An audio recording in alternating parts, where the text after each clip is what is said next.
There is one guy that's just jumped out to me every time I've watched a game, practice, everything here, and it quite frankly started last year. Pretty impressed with our next guest, Ben Williamson, young third baseman. What is camp like for you in year 2 here?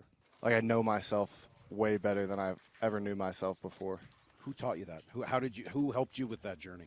Kind of in rehab last year when I broke my hand. I just started reading a bunch of self-help books and, yeah, just reading those and then practicing journaling, meditating. It's been awesome. You know, it's interesting. You know, we hear it from Colt Emerson yesterday, right? First round pick, and he's like, yeah, I was small. I was like 5 foot 90 pounds, right? I think a lot of times young people listening to the show, even parents of the athletes, even more are like, wow, you know, my kid's got to be the biggest and the best and all these things at a young age. I got to be in the top club. I got to do all of this. You couldn't hit really in high school, you said? I mean, you're okay. Yeah, I was okay. Like, I was a contact guy, like just trying to push the ball over the infield's head. Yeah. But not until like my senior year I couldn't really hit for much power. Yeah. Now, how about these thighs? When did all this stuff start? Like, honestly, my senior year of college. I'd always been good about getting in the weight room, but I was never really able to get past 190. And then one of my teammates said something about hopping on creatine, and I was always like, didn't really know much about it, so I started doing research. And originally I thought it was like a T booster or something, so I was like, I'm staying clear of that. And I did research, and I was like, oh, this is one of the most researched supplements of all time. Yes. So I hopped on that, and I just blimped up out of nowhere. Yeah. What do you weigh now? Like 210. 210 now. And so were you always a third baseman, or did you move from short to third? I moved from short as I got bigger. Yeah. So my freshman year, I split time at short, and then sophomore year I went to third, junior year back to short, and then senior year I finished up at third. So last year you were here, were you in camp last year, or did you just get called up for a bunch of games last year? I forget. I just jicked for a bunch of games. So you were up for a bunch of games and played pretty well, if I remember. A couple hits, kind of, you know, a lot of eyebrows raised. So this year you get the invite to Major League Camp. When did you know you were going to be in Major League Camp? Thule called me probably first week of January. Okay, so you've known for a little while. Yeah. What's the reaction when you hear that you're going to be called up to Big League Camp? I mean, obviously, one was super excited, and then secondly was just super grateful. Like, not a lot of people get the opportunity to come here, and I don't know, I feel like not taking it for granted was something that I really wanted to emphasize. Did you feel like there was one thing you wanted to do between that time in January and this time here in late February when you were going to be here? Like, hey, if I get to Big League Camp, I got to make sure No, just keep stacking the days, like just trusting my process, really. Waking up, doing the same thing, going through my routine, and just trusting that stacking those days is going to build up to something. Baseball players are amazing at that, aren't they? I know. Just the same, just the process, just do the routine. Same. Well, don't you have to in a game where, you know, you can have a good process and the result just might not happen? You can hit the ball 110 miles an hour right at Ben Williamson at third base, and it's an out. Yeah, exactly. Just control what you can control. Okay, so now that you actually have been here, right, and you've been at it for a couple weeks, what is Big League Camp? What was your perception of what it would be versus now the day-to-day of being involved in it? I feel like I was a lot more intimidated coming into it, just not really knowing what to expect from the guys. Like, you hear that saying, like, oh, he big leagued me, like all this stuff. But, no, all the guys are super cool. Yeah. And Dan's messaging?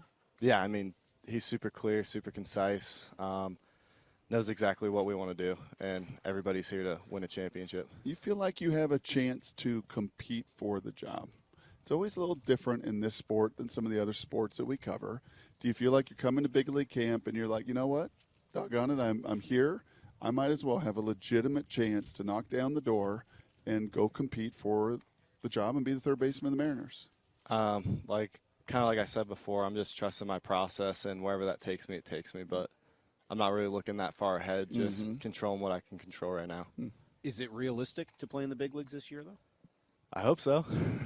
I mean, that's the goal, obviously, at the end of the day. But once again, like whatever level I'm at, I'm going to try to be the best version of myself I can be. What does the pitching look like that you see in spring training if and when you get up against guys that are either in the bigs or have been in the bigs versus what you saw last year?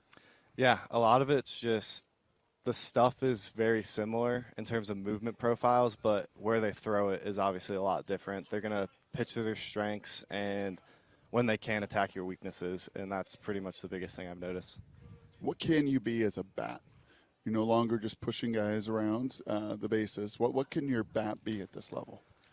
I'll definitely say, like, to your point, like, I would push guys around the bases. Like, I feel like that's a big part of our offense this year, especially we have a really tough park to hit in from what I hear. So just being that fundamental offense, being a guy that can push runners over when needed, but also being a guy that can drive guys in. Yeah, I mean, have you been up to T-Mobile? No, I haven't yet. No, it's an interesting experience. I think you will find. I mean, it is hard. I mean, the numbers just show it is really hard to hit there. But Arkansas is not easy either, right? Oh, The no. same thing. Where were you last year? What was your journey last year? You started in Everett? I started in Everett, and then I think, I don't even remember. Like, first week of May, I was called up to Arkansas, How and big then a finished the difference is season that there. in terms of hitting? Oh, way different. It was a lot colder up in Everett. Right. But Arkansas is not a hitter's park. Oh, no, not What whatsoever. is it about it there? Because it's not the cold. So what is it in I don't know. The field, the dimensions are just way bigger, obviously, than in Funko, where it's 320 to the right center field gap. Yeah. But it might be the humidity. I'm not too sure. You played in the Cape League too, right? Yeah. How was that? Was that your first wood bat experience going to the Cape League?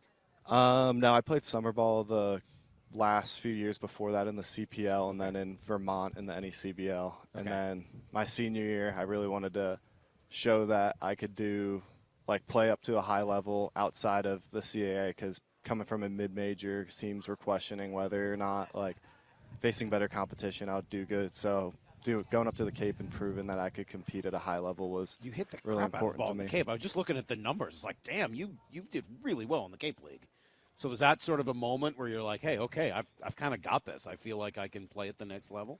Going into my senior year, I was just, whatever happens with it. Like, I worked my tail off in the off season, put on a lot of weight, did the right things, and about halfway through the season is when I was like, okay, this is becoming a real possibility. And then, I won the Cape. It just kind of cemented that. We've been, for whatever reason this week, maybe because Brock and I are both parents, but we've been talking a lot to everyone almost about their family, about their parents, and what sort of a role they've played in their journey. When you were a younger guy, not as big, just kind of not before the creatine, et cetera, what sort of support and influence were your parents on your journey? I mean, they've supported me every step along the way, whether it's getting lessons for me, taking me to travel ball tournaments, and then in college, just providing that support. Like, obviously, I wouldn't be able to go to college if I didn't have them to help pay for it.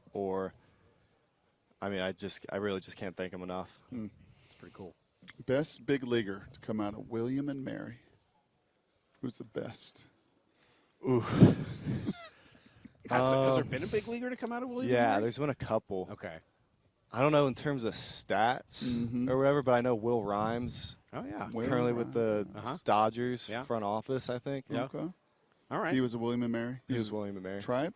Yeah. Tribes? Yeah. What'd you major in, William? Business analytics. Okay. So is that like if it weren't going to click, is that where you were going to be? I don't know, because the desk job really wasn't appealing to me. What did Colt Emerson tell us yesterday? My biggest fear was just like getting a regular job. It scares me. Yeah, I think he did say that 2 days ago before he even came on here. So Yeah. at Sort least he's feel the same consistent way? with Same that. deal. Yeah. Like, God, I don't want to have to do a regular job. It's process. You Absolutely. just keep stacking those days. Don't ever want to do that. Hey, seriously, this is fun. Thanks for sitting down with us, and even more so, it really has been fun to watch you, and kind of we're going to have our eye on that journey and real hope and expectation that we'll see you with the Mariners and then with the big league club, if not this year, soon afterwards. So thanks for doing this. Congratulations on your success. Hopefully we'll talk again. Thanks for having me on. Awesome. Hey, thanks for watching us at Spring Training. If you want more of this kind of content, it's pretty easy. Just subscribe. Yep, and you can always download the app. I think he tells you that every once in a while. You can download the Seattle Sports app as well.